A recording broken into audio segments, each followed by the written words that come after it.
Isang magandang araw mga kalakatan, mga ka-agri all over the Philippines, all over the world. Yung araw po ay bigyan natin ng pansin yung mga katanungan ng ating mga kaibigan mula sa poll pa po. Ang dami na pong question talaga, tanong talaga ng ating mga kaibigan. Hanggang Abra pa nga Northern Luzon, lalo na po Luzon area, at dito na rin sa east part ng Visayas. Nasa western po kasi tayo, Central Visayas, yun po. Kung paano po sila magkakaroon ng planting materials, paano ba makapag-inquire, paano makapag-link, paano magkaroon ng lakatan planting materials, kasi gusto nilang magtanim ng lakatan dahil sa pag-i-encourage po natin.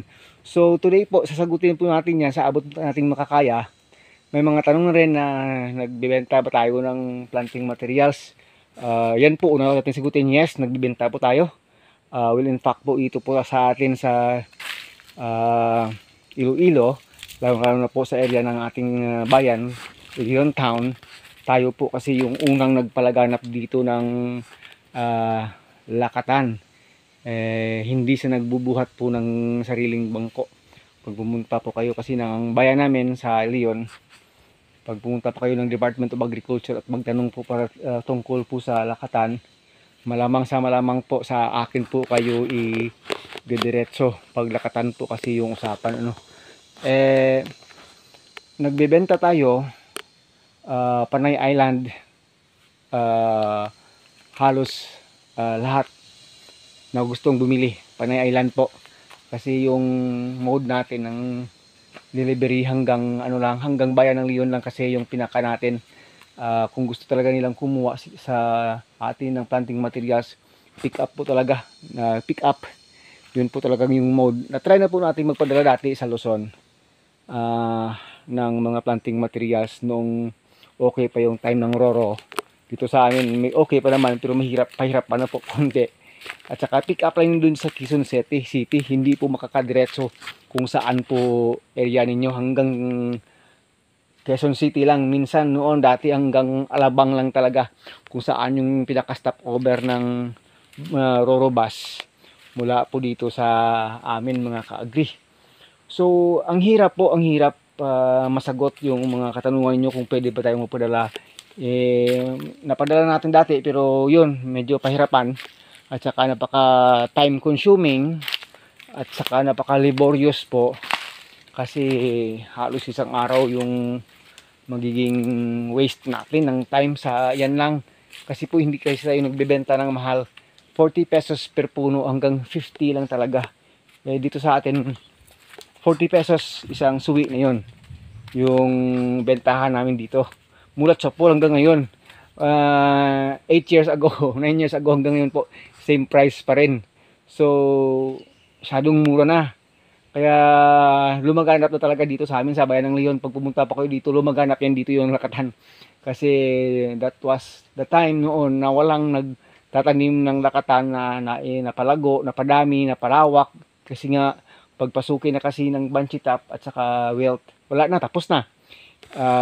Tapos na yung istorya, hindi na yan magtatanim. Pero kasi nga dahil na-prove natin na pwedeng palawakin, nag-assist tayo ng mga trainings and seminars sa mga katulad dating mga farmers na kung paano ba makilala si Mr. Lakatan, kung paano ba ito malaman yung kanyang karakter. At saka ano yung mga pros and cons, ano ba dapat gawin na makontain po yung mga diseases niya. Kaya yun po, napalago yan dito, naparami yan dito sa bayan ng Leon. Nakabenta po tayo hanggang Antique po, Miagaw, kahit sa kabilang isla ng Guimaras nakapagpadala po tayo noon. Kasi taga Guimaras mismo pumupunta na rin minsan dito. Abot po yan doon hanggang po sa north ng Panay Island. So sa nagtatanong, kuya, ano ba, pwede ba ako magpadala sa inyo hanggang Abra? Ang sagot, mahirap. Pwede naman siguro pero napakahirap po. Yung pinaka-best na po gagawin natin pumunta po kayo sa pinakamalapit ninyong Department of Agriculture. Tanong po kayo doon, magtanong po kayo doon kung saan ba yung possible na pinakamalapit na pwede kayong kumuha ng mga planting materials. Hanggang Leyte po may nagtatanong gano'n. Mindanao area walang nagtatanong kasi ang dami na yan dyan talaga. Visayas at Luzon, yun yung maraming nagtatanong. Yun yung unang gusto kong iparating sa inyo. Pumunta po kayo ng Department of Agriculture. Second point po natin, try nyo po pumunta ng mga online shopping sa Shopee o Lazada po. Kasi may nagbebenta na kasi online yan. Nagpapadala, pero hindi po tayo makapagbigay sa inyo ng 100% na assurance na pag dumating sa inyo yung seedlings, okay siya. Kasi sa travel po, yun yung problema sa travel pag malayo. Pwede pong masira yung ating planting materials. Unless otherwise kayo yung pumunta doon sa mga nagpapadami niyan, sa mga tissue culture o sa di kayo sa mga nagmamakro propagation at naidala kayong sasakyan, yun po. May ensure nyo na talagang okay yung magiging kagaya ng ating tanim. May kaibigan tayo nagtanim dati, nakakuha ng planting materials, hindi na rin napatubo ng maganda. Namatay na rin. Yun po yung mga pwedeng mangyari. So, yun po yung gawin ninyo nang magkaroon po kayo at saka wag po muna mag-start ng maramihan. Kahit konti, importante po mapabuhay pa tubo ninyo, mapabunga ninyo, mapalago ninyo at saka magkaroon ng maraming suckers, doon na, yun na. Kasi mabilis lang naman. In 2 years time, yung 20 kapuno natin in 2 years time po, more than 200 hanggang aabot na ng 500 pag alam natin padamihin. In 2 years time, yung 20 kapuno lang na starting, yun po mga ka-agree. Yung kaibigan natin dito nag-start sa 30 kapuno, wala pang isang taon kalahati, nasa 500 na yung expansion niya. Masyadong tutok na tutok. Yun po mga ka-agree. So, and po, sana po nakapagbigay tayo ng konting information sa inyo. Yun yung pinakamaganda nating gawin. Kung planting materials yung kailangan natin mga ka-agree, pwede rin magtanong-tanong na rin kayo sa ating mga ibang kaibigan na malapit din sa inyo. Kung sa Mindanao area, kay Ga-Agri TV lang, ayos na kayo. Maraming planting materials doon, sumusobra. Dito sa Visayas, konti pa yan, hindi masyado pa yan. Dito sa atin kasi suckers, hindi tayo nagmamakro ulit.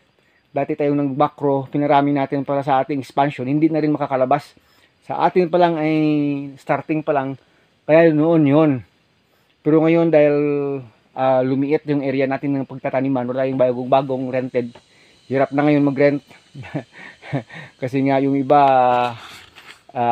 sa pera na tumitingin, hindi na sa tulong, sa pera na. So alam na ninyo yun, kayo nang bahala doon. Kaya mahirap na mag-rent ngayon, dati ang dali lang. So yun po mga pagkakaagisan ay nakatulong po tayo sa katanungan na ating mga kaibigan, paano ba tayo magkakaroon ng planting material nito.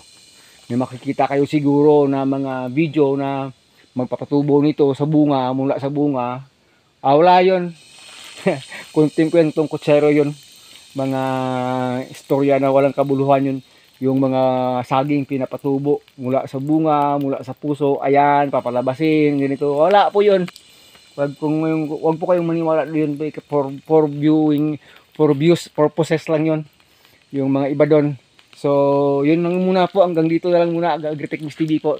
Maraming salamat sa mga kaibigan natin na patuloy na tumatangkilik sa ating pagbibigay ng mga konting kaalaman. Konti lang naman. Yun po lang yung dalawa pinakagusto kong gawin nyo muna. Go to the nearest department and online by Lazada o Shopee, or mag-direct kayo messaging sa mga nagpaparami kung paano ba yan possible makakaabot po sa inyo yung mga planting na materials na yan. Once again, Agritechnics TV po. Bye bye na. Maraming salamat. God bless you all. Mabuhay ka magsasakang Pilipino.